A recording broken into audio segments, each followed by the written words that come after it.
The day I met ya was something special. These days I can't help but think we settled. I'm in a melodrama. Used to say you're my love till forever, but now we're... Okay, Assalamualaikum and very good morning to Madam Nadia and my fellow friends. Today, our group would like to present about communication and inter or intrapersonal skill. Before that, I would like to introduce our team members. The first one, Aina Shazlin, Nur Fatiha, Ilhami Nur Izzati, and Siti Amira. Okay, this is our table of contents. We will discuss or explain about definition of communication, intrapersonal and interpersonal communication, presentation skill, research skill, building positive image, conclusion, and last one is references. Okay, first of all, we will look at definition of communication.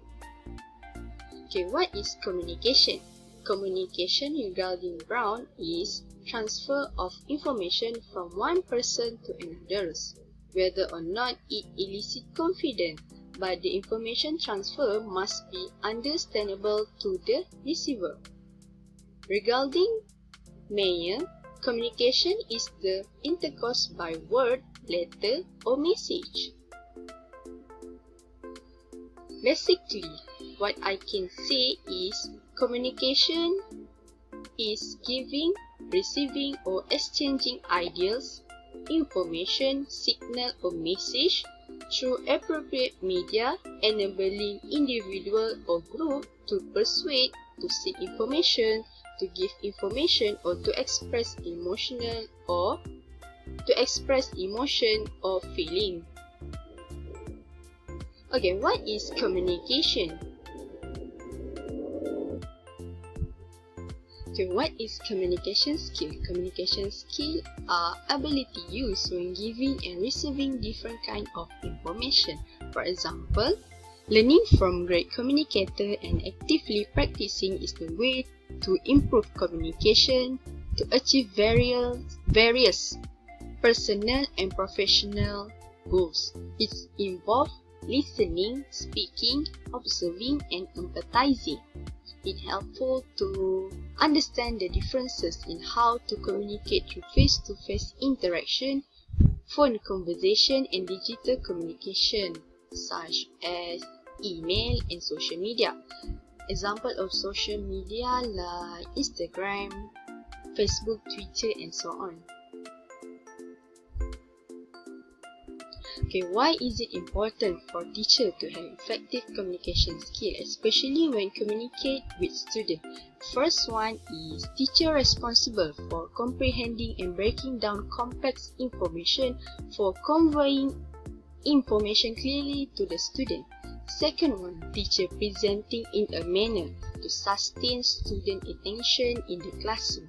The third one, teacher listening to. Teacher must listening to.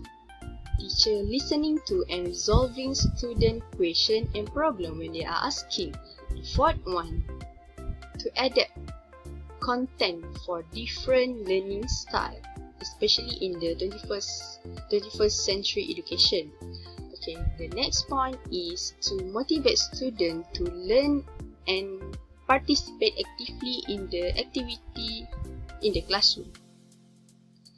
Okay. The next point is to build sportive relationship using encouragement and empathy. Okay, the next point is to manage the classroom to avoid the crowded situation and noises. Okay, I proceed to the next point, which is give feedback. Teacher must give feedback,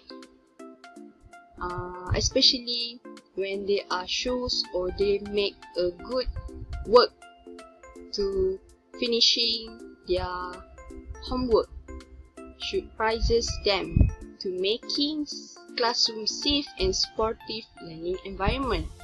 The last one, when teacher and student have a better communication skill, which is have to two-way communication skill it more effectively for students, especially to perform their tasks. Okay, I think that's all. So proceed to the next presenter. Okay, Assalamualaikum. My name is Nur Fatihah binti Malik. Okay, next I will focus on intrapersonal and interpersonal communication. Okay, next, interpersonal communication. Okay, when we say inter we know it means between. Okay, so the definitions of the interpersonal communication, we can say it as the communication that take place between two or more people. Between two or more people. Okay, interpersonal communications, also known as the face-to-face communication. Okay, it can take place both verbally and non-verbal communication, either in person or through digital, such as email or instant messaging and so on. Okay, interpersonal communication, we know is a medium is highest in the range of information. Okay, it can show the amount of information that the communication providers can implement. Okay, it also can show the extent to which the mediums allow the senders and receiver to reach a mutual understanding. Okay, next, this is the example of interpersonal communication. Okay, example of the interpersonal communication skill are active listening, clear verbal communication, persuading, able to negotiating, influencing, and sending non-verbal cues. Okay, next, how about intrapersonal communication? Okay. When we say intra, of course it means within. Okay, so therefore, intrapersonal communication can be defined as communication that take place or happen within the self. Okay, it consists of the self-talk, self-thinking, self-confidence, and also personal reflection. Yes. Okay, beside that, our understanding and response of what we hear and read, see depends on our intrapersonal communication. Okay, so basically intrapersonal communication, we can say as you send the message to yourself. Okay, and you also will receive the message. Okay, get it? Okay, what do you think? Is it normal to speak out loud to yourself when you are on your own? Yes, actually it is normal. Okay, of course it is normal. Okay, it's just another form of intrapersonal communication. Okay, another example, journaling, blogging, writing a diary, and making a scrapbook to record daily activities are also form of intrapersonal communication. Okay, next, how about intrapersonal communication? Okay. When we say intra, of course it means within.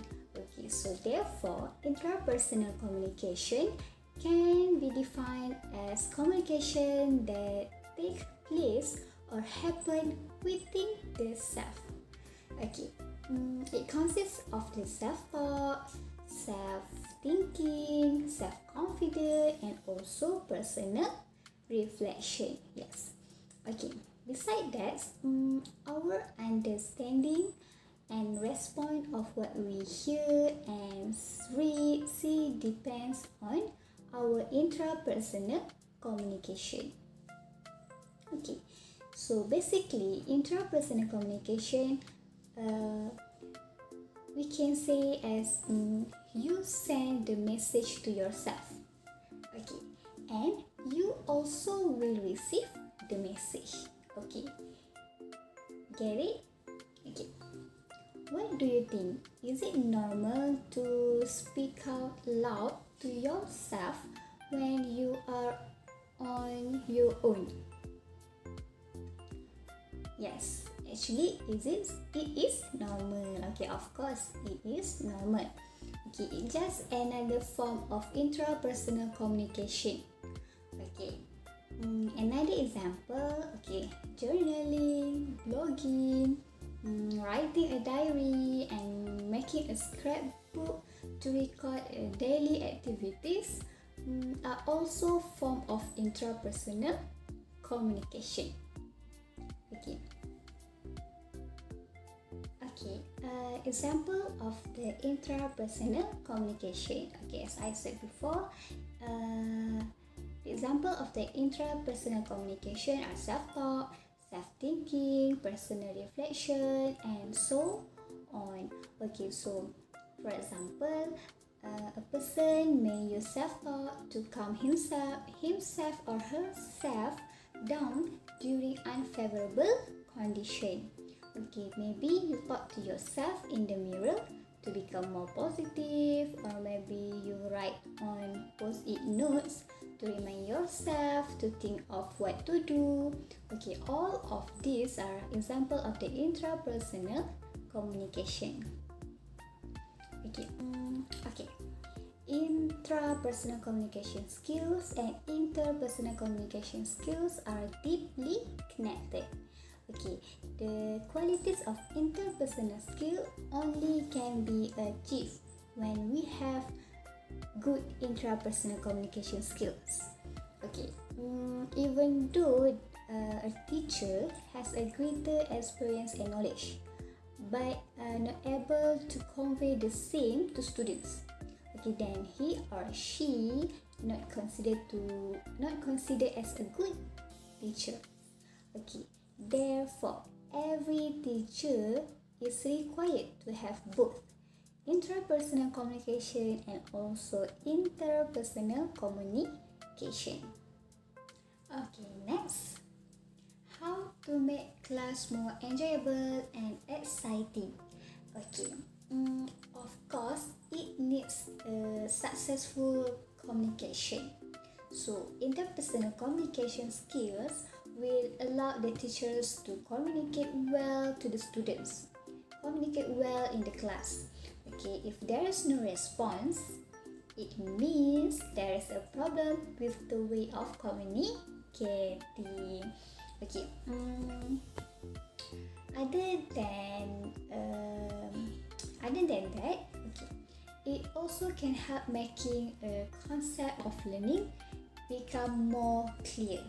Okay, for making a concept clear, okay, teachers need to use their interpersonal communication skills in both verbal and also the non-verbal communication.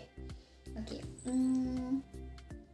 this way is more effective to motivate and facilitate the students towards the learning. Okay, in fact, students can easily understand through the symbols and gesture rather than words. Okay, get it? Okay, other than that, okay, teachers need to require the listening skills. Okay, interpersonal communication skills also include listening skills in order to make the communication become more success. A teacher should listen to what students want to say. Okay, in order to minimize the possibility of misunderstanding, okay, and build a positive relationship with the students. Okay, next, how about the importance of intrapersonal communication skill to teachers? Okay, teachers should have strong intrapersonal communication skills because it can benefit teachers on feeling and emotion. Okay, teachers are able to self-reflect their behavior, modify the recognized behavior accordingly, build strange and reduce the limitation. Okay, these are some of the benefit when teacher have the intrapersonal communication skills. Okay, we know the fact that the teachers will feel stress, anxiety of worries, and are overwhelmed in school due to many factors such as pupil misbehavior, poor working condition, and so on. Okay, so therefore, interpersonal communication skills is able to handle the stress that is faced by the teachers, and enable them to stay flexible and willing to find the creative ideas or solution to their obstacles or challenges as a teachers. Okay, for the conclusion, we can conclude that teachers should have both intrapersonal communication skills and also interpersonal communication skills. Okay, this is because it provides various benefit for teachers as educators. That's all from me. Thank you. Assalamualaikum Madam and to all my fellow friends. My name is Ilham Nurizati binti Zahari and today I would like to share with you guys about my interesting topic, which is the presentation skills. So guys, do you know what is actually presentation skills? Okay, let me explain what is the presentation skill. Presentation skill is the skills needed in delivering engaging and effective presentations to a variety of audience. These skills cover a variety area such as the structure of your presentation, the design of your slides, the tone of your voice, the body language that you convey, and also the interactions with the audience. Okay guys, before I continue further about the presentation skills, I want to share with you guys about this interesting term, which is glossophobia, that is related to the fear of public speaking. Have you heard about the glossophobia before this? No, isn't it? So I want to share with you guys. Do you know what is glossophobia means? Glossophobia is a medical term, but it is not a dangerous or chronic condition. It is the medical term for the fear of public speaking. And you know what? This affects as many as 4 out of 10 Americans. For those that are affected, they might afraid of speaking in front of the crowd or in front of the public. Okay, these conditions can trigger the feelings of discomfort and anxiety among the people that want to present in front of the crowd. So I bet that some of us get nervous, isn't it, when to speak in front of many people or in front of the crowd. So this term are related to the fear of speaking, with fear of public speaking, which is glossophobia. Okay guys, let's continue the types of presentations. Today, I have listed 5 types of presentations. Okay, the first one is the informational speech. The second one is the motivational speech. The third one is the demonstration speech. And the fourth one is the extemporaneous speech. And the fifth one is the impromptu speech. All of this speech has different types of presentation and also have different types of speech. So guys, let's continue to the first speech, which is the informational speech. The first speech is an informational speech. Do you know what is the informational speech? Informational speech is a speech that provides a useful and relevant information to the audience, and it also aims to inform the audience about a specific issue or topic. For example of the informational speech is a lecture in which you learn a lot. Is an example of an informative lecture. Other than that, do you remember when we are sit on ELC course that we are assigned to do an informative speech? That is also one example of informational speech that you give information to your friends in the classroom. Okay? Okay, the second speech is the motivational speech. Motivational speech is the speech that focusing on changing attitudes and also is aimed to interest the audience in your topic and motivate them to take an action. Okay, the example that we can easy to understand is about COVID-19 speech where DJ Hisham want us to always follow the SOP and motivate us to together fight the COVID-19 pandemic before it getting serious. Other than that is the motivational speech for SPM students. Okay guys, do you remember when we were in Form 5, the teacher always invite the speaker to motivate the students on how to improve themselves, to be positive before the SPM, and also on how to manage the time effectively so that we can study smart. And also the speaker always motivate the students on how on what the preparation before the exam starts, and also how to improve our grades so that we can get the best performance or we can get the best results in SPM. Do you remember that? Okay, let's proceed to the next speech. Is about the demonstration speech. Demonstration speech is the speech that is focusing on building the new skills that is aimed to teach the audience on something new or to show a process and give the audience information while using visual aids. Okay, the simple example is a speech on show the proper steps in brushing teeth. Okay guys, do you remember when we were in the kindergarten and we are assigned to bring our own toothbrush and also cup from home?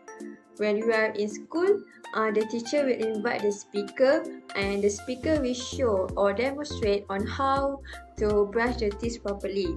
The students will also follow the demonstration and they will try to brush their teeth in front of the speaker, and from that the students learn about new skills and they know the proper steps in brushing their teeth properly.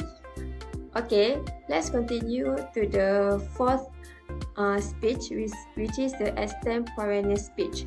Extemporaneous speech is the speech that is planned and prepared and delivered with the help of short notes and a clear outline.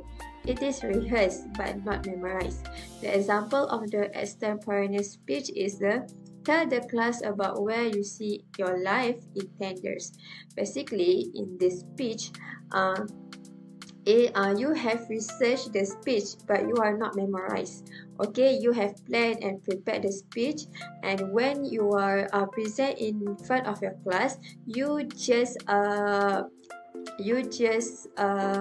remember the key points of your speech, and you express your speech in your own words, not the words that you are actually planned and prepared before you are presenting. It is the you just remember the key points and you deliver in your own words. That is the extemporaneous speech. Do you understand, guys? Okay, next we continue to the last speech, which is the impromptu speech. Impromptu speech is the speech that is allow a speaker to speak without any preparation. Compared to the extemporaneous speeches now, the extemporaneous speech, the speech is rehearsed and also is prepared before presenting. But in the impromptu speech, the speaker speak without any preparation at all. Okay, they're just spontaneous like that.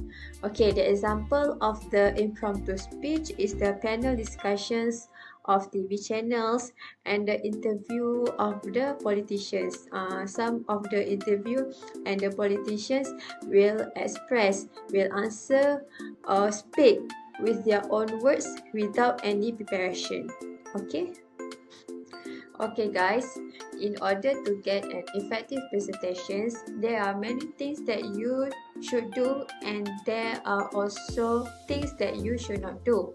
So I want to share with all of you today about the 5 things that you should not do for you to get an effective presentation. The first one is don't speak too softly or too fast, because when you are talk too soft, the audience cannot hear your voice clearly, while when you speak too fast, the audience cannot grab what you are trying to say, or they cannot understand what are you saying in front of them.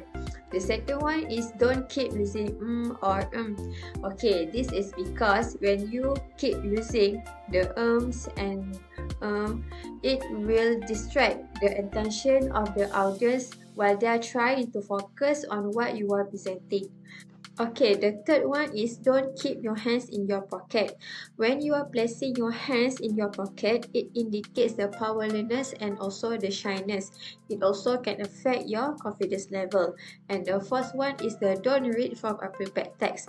When don't too much rely on prepared text when you are presenting.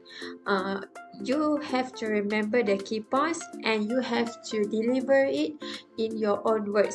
And the last one is don't neglect the body language. The body language includes the non-verbal communication such as the facial expressions, the gesture, the movement, the voice, the tone, and many more.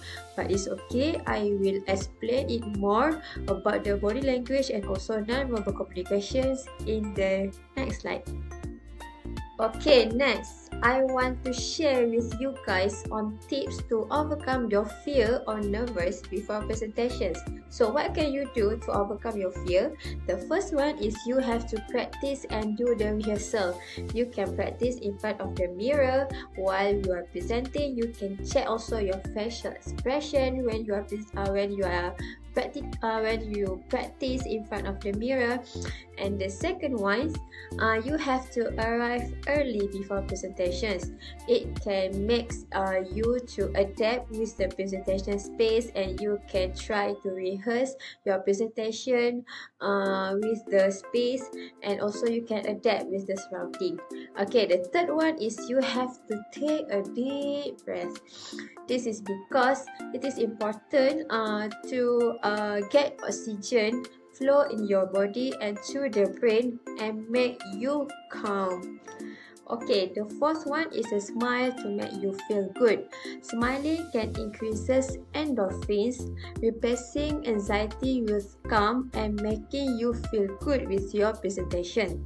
Okay, when smiling, it can exhibit the confidence and enthusiasm to the crowd. And the last one is work on your pauses.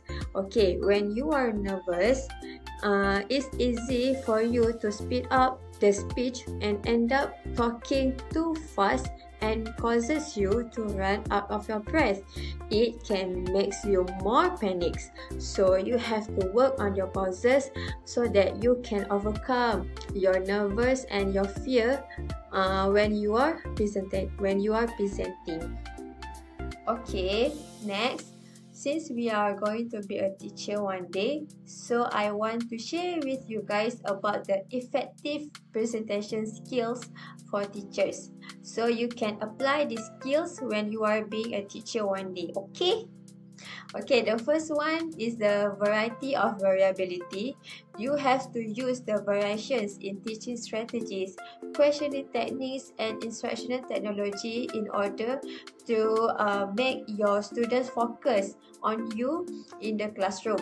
Okay, so that you can make the students feel motivated to study in the classroom and to prevent the boredom among the students. Okay, the second one is audibility. Audibility is the condition where you have to project your voice clearly. You have to increase the volume of your voice but not yelling in order to make the students able to hear your voice clearly, even the students sit at the back. Okay, and you have to invite the student to speak up if they can't hear you. Let's say when you are in the front in the classroom, and then you have to ask the students, okay, the person at the back, can you hear my voice clearly? So that the students can the teachers can know whether the students at the back can hear the voice clearly or not. Okay, it is important in order for you to deliver your topic or lesson effectively. Okay, the third one is the eye contact. You have to maintain the eye contact with your audience or students to establish relationship with them. By eye contact, you can invite the students to listen and to focus on what you are teaching in the classroom. And the fourth effective presentation skill for teachers is pitch. Pitch is the musical quality in your voice that relates to the highness or the lowness of your voice. The variability of pitch will add to the effectiveness in your presentations as long as it does not become monotonous. This is because when you are speak or present in one tone, it will make your students feel boring. So in order to grab the attention from the students, you have to variety your pitch to make the classroom learning interesting. Other than that is a pronunciations. You have to pronounce the words correctly. You have to use the proper sound, emphasis, and sequence. And also you have to pronounce from the vowels and the consonants that make up words correctly. And next is the pause. You have to give students time to think what you are saying for you to prepare the next point. This is because when you are talking without pause, it's hard for students to think about what you are trying to say when you are teaching. And also it is important when you are working on your pause, it easier for the student to jot down what is the important thing that you are saying. So it is important for you to work on your pause, and it is important for you to prepare the next point. So when you are pause, you can check your RPH or your learning or your lesson plan for you to prepare for the next topic or the next lesson to be teach.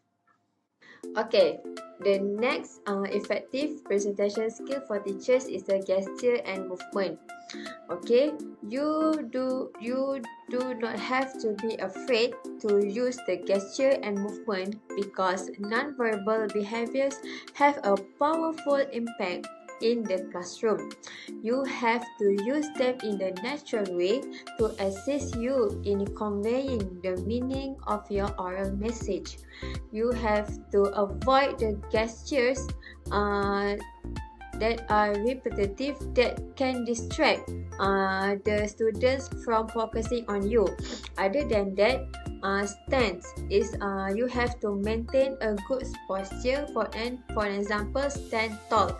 Sometimes in classroom, some of the teachers like to teach while they are sitting on the chair. Some of the students cannot focus about what the teachers teach when the teachers always sit on the chair. So in order to increase the engagement with your students, you have to stand tall and you have to walk around in your classroom so that you can able to control your classroom effectively, so that you can know whether the students are focusing on you or not. So you can know the person at the back is playing or focusing on you.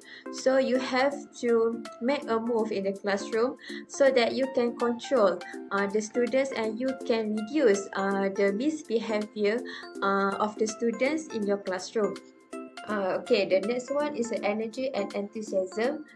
You have to inject the physical and mental energy into a presentation as a teacher. Okay, for example, like before you are entering the classroom, you have to greet them cheerfully so that they can feel your energy and they can feel motivated to have a class with you. Or when you are teaching in classroom, you have to make the class cheerfully. You have to make them to feel motivated to study so that they can be an active listener while when you are teaching in front of the classroom. Okay, next, confidence. You have always to boost your confidence level before entering the classroom or before you start teach the students. This is important because when you are gaining a confidence, you can make your presentation, you can make your teaching and learning session better, and the students also can feel motivated to study or to learning with you in the classroom. So you have to trust yourself and you have to be positive and you have to mindset that everything will be alright at the end of your teaching and learning session. Okay, next, this is the visual aids that you can do in your presentations to make your teaching and learning effective.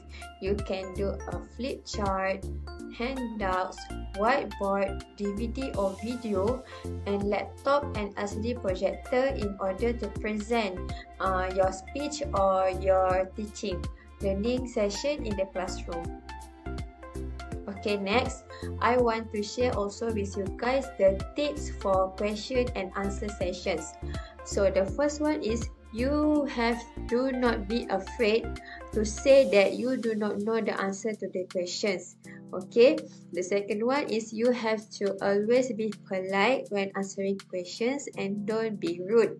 Okay, the third one is you have to allow the audience to answer some of the questions to enhance their experience and allow knowledge sharing. This can make your presentations effective, and since you are having the two-way communications with the audience, this is important to make your presentation skills effective. Okay, there are many advantages when teachers are applying the presentation skills in the classroom. The first one is that teachers can strengthen the relationship between the students and school community. And the second one is teachers can make an effective teaching and learning in the classroom. Next, effective communication and presentation skills can increase academic achievement among students, since the teachers have a better in delivering the important things in teaching to the students, so that the students can can understand what the teachers are trying to learn or trying to say. Okay, next, teacher can also boost their confidence level and able to perform better. This is because when they are practicing the presentation skills, they can boost their confidence every day and able to perform better in next day. And overall, the effective communications can create the positive learning experiences. I think that's all from me. Thank you for your focus and your attention. Thank you, everyone. Hi, Assalamualaikum. So I will start with my part. Okay, before that, my name is Nur Aina Shazlin, which is IT. So in my part, I will present about research skill. In research skill, I point out about the action research. Alright, so we go to the next. Okay, what is research skill? Okay, research skill is a skill that refers to ability to search for, locate, extract, organize, evaluate, and use of present information that is relevant to a particular topic.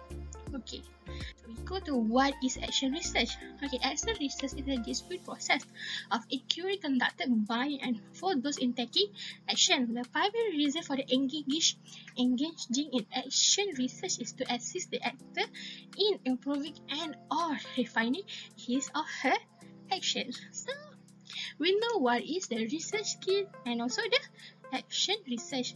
So we go to the action research process. Okay, in this research have several steps of process. Firstly is selecting focus. Secondly, clarifying theories. Thirdly, identifying research question. Fourth, collecting data.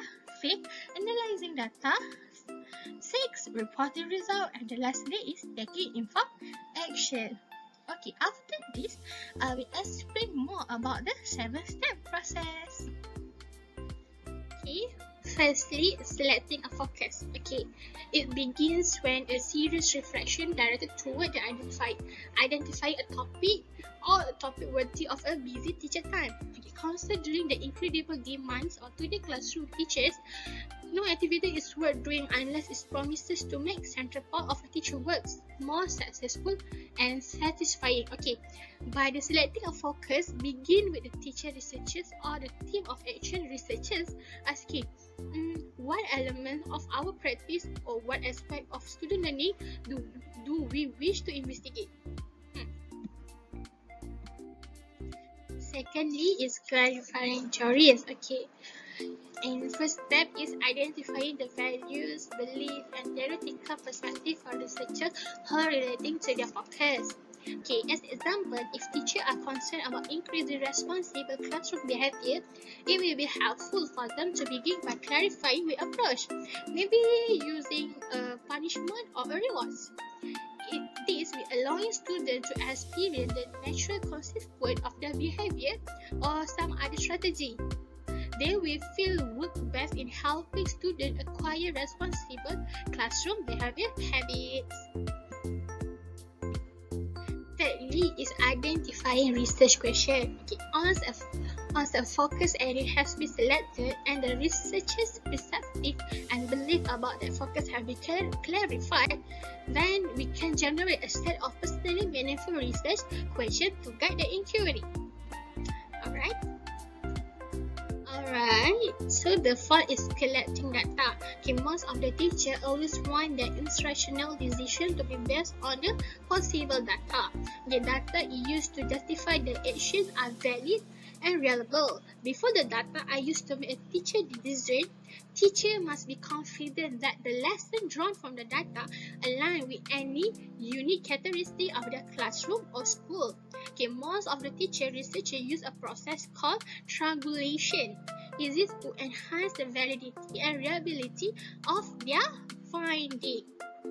So basically, triangulation is like studying an object located inside a box by viewing it through various windows cut into the slicer of the box.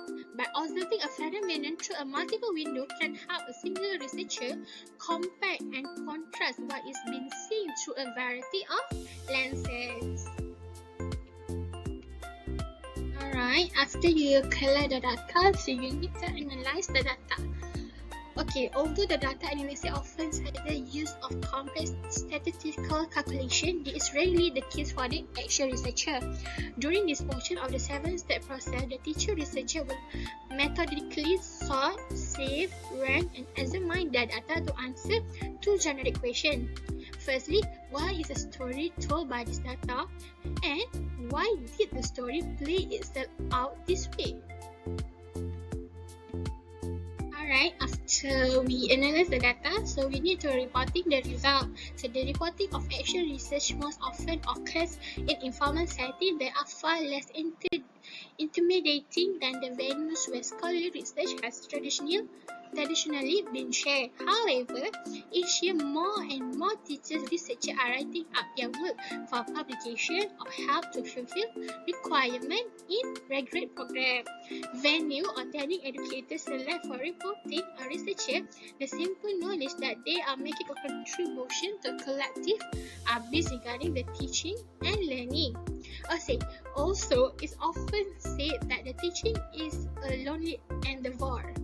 It is doubly said that so many teachers are left alone in their classroom to reinvent the wheel on a daily basis. The loneliness of teaching is unfortunate not only because of its infection, but also when dealing with a complex problem, the wisdom of several minds is a inevitability better than one. Alright, lastly, taking information or action planning is the last step in the action research process. It's very familiar to the most teachers. Okay, when the teacher write a lesson plan or develop academic program, they are engaged in the action planning process. Although all the teaching can be classified as trial and error, action researchers find that the research process liberates them from the continuously repeating their past mistakes. With each refinement of practice, action researchers get a valid and reliable data on their developing virtuosity. Okay, we are done with the 7-step process. So then we go to the next part. You need to know why action research for teachers is important. Okay, firstly, teachers learn to improve their practice while improving the understanding of their practice. Okay, by doing their research, they know what the problem so that they can improving the problem. Secondly, teachers to collect data that more specifically relates to the current issue relevant in their own classroom. And lastly, is help teachers develop practical solutions to address them quickly and efficiently. So by having a process, that action research process, they can know what the problem. So they have a specific data to prove that problem, so that the teacher can prepare a solution to address the problem quickly and efficiently. And then the advantages action research. Okay, firstly, action research make change manageable. Okay, why? This is because action research help teachers focus on one aspect of their practice. They would like to improve specific question and restrict time frame behind each repetition. Secondly, action research promote collaboration. Action research or AR can align social research and teaching to social needs because it creates a space for collaborative reflection about the mutual and contrast and integration of many kind of knowledge system and the shared design of the goals and action aimed at achieving them. Lastly, action research can power system change. Why? AR can be used as a method to improve organization change and to stimulate learning process in between organization and the process. That's all from me. Thank you. If you have any question, you can directly ask me. Thank you. That's all from me. Bye. I will proceed to the next slide, which is building a positive image. Okay, what is positive image? Positive image is an internal dictionary that describes characteristics of self, including such as intelligent, beautiful, kind, talented, and so on. Basically, building positive image is also known as improving self-image. There are 4 skills for effective communication. The first one is listening skill. The second one, empathy. The third one, non-verbal communication skill. And the last one is the teamwork. Okay, for listening skill, clear communication starts with active listening.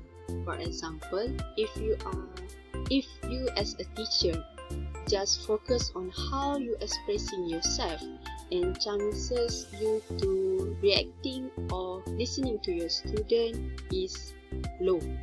So, effective communicator usually use a variety of listening style. There are many listening style, but I will share with you 3 type of listening style. The first one is appreciative listening, which means listening for enjoyment. The second one is empathic listening. This is listening to the hurt or pain of another individual and providing support and understanding. The last one is evaluating listening. Evaluating listening is a process of assessing information for the purpose of making a decision. Okay, we move to the second point, which is empathy. What is empathy? Empathy is being able to understand the feeling of those around you. Okay, empathizing means both understanding and relating to someone else's feeling. Okay, by having high emotional intelligence and demonstrating an ability to empathize with rapport, especially between student and teacher, it may lead to increased ability to communicate. Okay, the third point is non-verbal communication. Non-verbal communication skill develop an awareness of body language and tone of voice, which will improve messaging and presentation skill between teacher and student in the classroom. Okay, the last point is teamwork. Teamwork is the ability to actively engage in the team in the classroom. Okay, the more build rapport and strong relationship, more effectively able to communicate, especially between teacher and student in the classroom. It may join a same activity, do same activity, and got a connection, got a bond, and more communication can occur, and they will feel more safe, more happy, and more interest to learn in the classroom.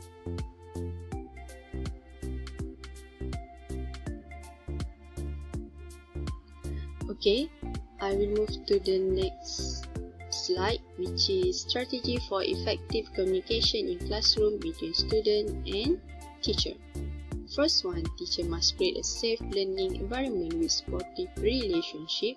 Second one, more teamwork activity during the classroom. The third one, teacher don't stand at the front of the classroom. The fourth one, teacher must practice active listening. The fifth one, teacher must give positive feedback to the hardworking of the student work. And the last one, teacher must focus on non-verbal communication or body language. Okay, for the first point is create a safe learning environment with supportive relationship. Okay, it has been proved that supportive relationship between student and teacher have positive impact on class management, participant, and student achievement. This is because when students feel supported, they feel more comfortable to open up and expressing their own ideas, talk, attempting challenges, and asking when they need help from the teacher. A supportive learning environment is built using communication. Teachers should get to know students well, ensure they are safe from judgment and humiliation. For example, it is a good idea to learn student names early in the year and use them oftenly in the class. Okay, by having an open door policy, usually students will come and talk to teacher about any issues. And teacher must be empathetic and caring when they interact with students at all the time. It is a great way to promote good communication between students and teachers. Okay, the last one. By giving students extra support and explanation before and after class, help shy students that don't feel comfortable in the class to ask questions to learn. Okay, the second point is more teamwork. Okay, when teacher doing more team activity and group work, it is a great way to take focus off competing with one another and concentrate more on working together to get the best result, and also contribute to making classroom comfortable environment. The second one is it can encourage communication, cooperation, and collaboration between students. Okay, the following point is it can help students talk more and effectively express themselves with their peers. The next point is it can give students a good opportunity to ask and get feedback from the teacher on their work. Okay, the next point is it can leading to effective communication between student and teacher in the classroom. Okay, next, it can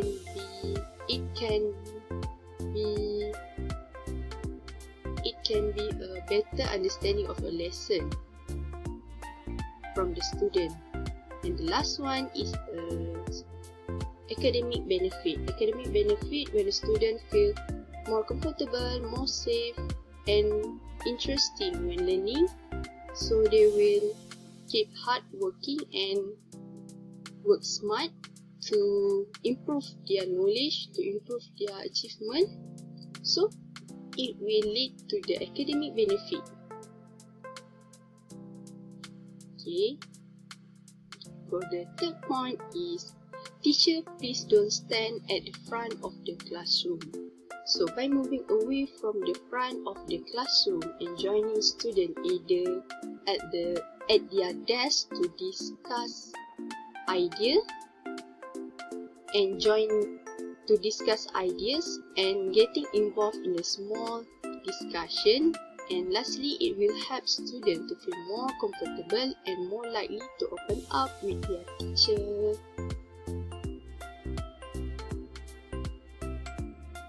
Okay, the other strategy is practice.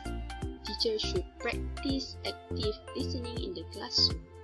Active listening means engaging with what people say by giving affirmative replies and asking follow-up questions. It is shown that teachers are paying attention to what their students want to say, not just respond and give an answer. By practicing good listening in the classroom, it can make teachers be a model for a student who will improve their listening skill. Teacher can correct misunderstanding and extend learning, resulting in a better education for a student. For example, when a student have a question about homework or needs some clarification about topic that has been discussed where an answer is needed. Active listening involves listening fully to what student want to say, building on student ideas, questioning student, and you as a teacher checking that student understood what you have teaching or not, and when they are wrong, you have to correct them. Okay, sometimes just lending an ear can be extremely useful in promoting a sportive and caring environment. It is a best approach to use to foster understanding in the classroom and is an excellent example of effective communication.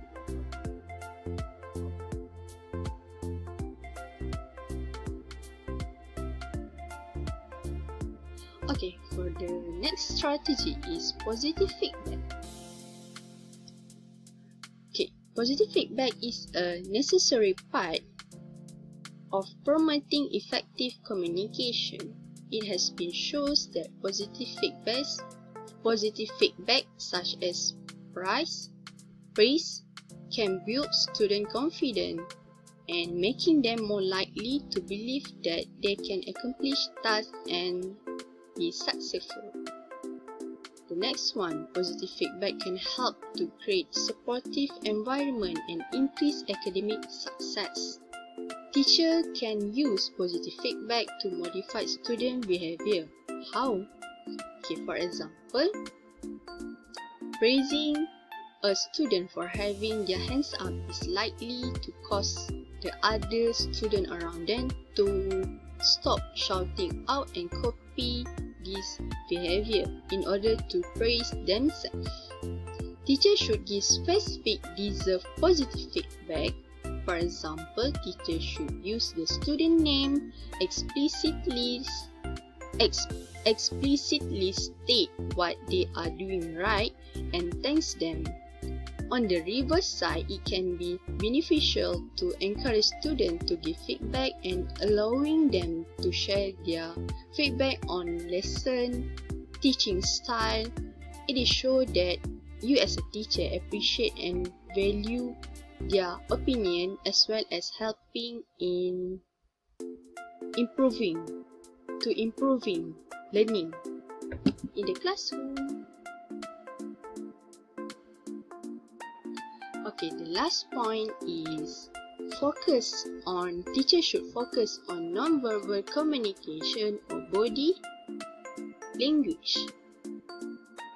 Teachers should ensure signals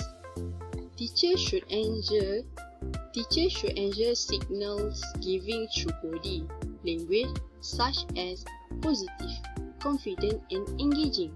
For example, maintaining eye contact, limiting hand gesture, and good posture. Okay, for the maintaining eye contact, maintaining eye contact or making eye contact with students when talking to them show that you are being supportive and attentive. Making eye contact also important when you as a teacher represent to the whole class. It motivates everyone in the classroom to pay attention, which helps them to learn as well as making them feel involved and comfortable. In order to make more eye contact, teacher may have to learn lesson content truly in advance so that teacher don't have to look away to read their notes while teaching.